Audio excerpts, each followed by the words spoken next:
балони со соларна енергија кои лебдат на 20 километри над земјата снимиле тивки нискофреквентни сигнали кои се уште не можат да ги поврзат со ниту еден познат извор.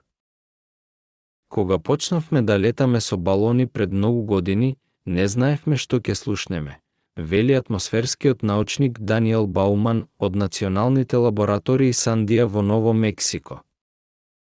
Ние знаеме како да ги препознаеме звуците на експлозии, метеори кои паѓаат, авиони, грмотевици и градови, додава Бауман.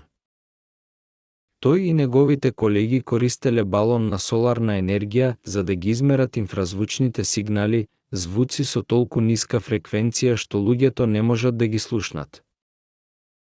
Тие ги испратија во стратосферата, слојот на земјината атмосфера, што се протега помеѓу мезосферата и тропосферата. Стратосферата во нејзиниот долен дел се нарекува уште и озоносфера и се протега од 10 до височина од околу 50 километри.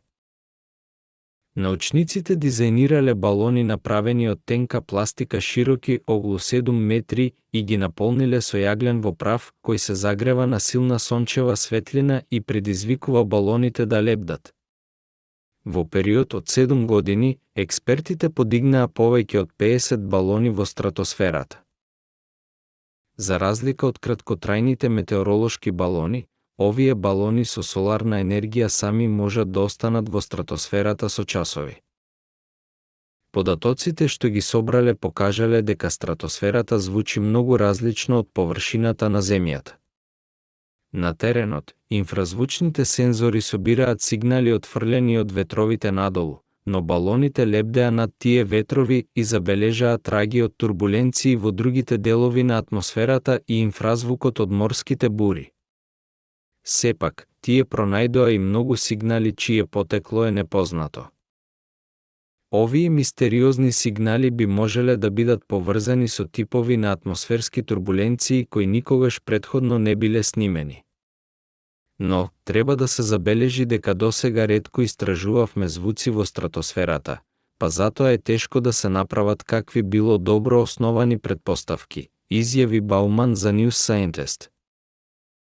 Тој додаде дека првото истражување од овој вид го извршиле воздухопловните сили на армијата на САД, дека експериментот е наречен проект Могул и дека се обиделе да откријат инфразвучни сигнали за тестирање на нуклеарно оружје во Советскиот сојуз во 1940-тите.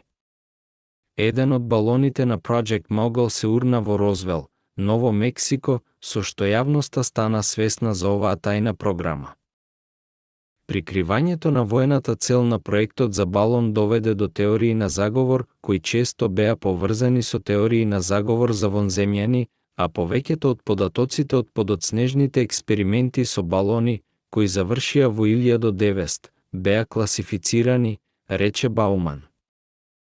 Физичарот Роџер Вакслер од Универзитетот во Мисисипи вели дека не е изненаден од откривањето на мистериозните инфразвучни сигнали во стратосферата. На Земјата, можете да ставите сензори во низи и точно да знаете каде се тие релативно едни на други, што помага да се одреди каде инфразвукот доаѓа од. А балоните само патуваат таму, каде што патуваат, рече тој.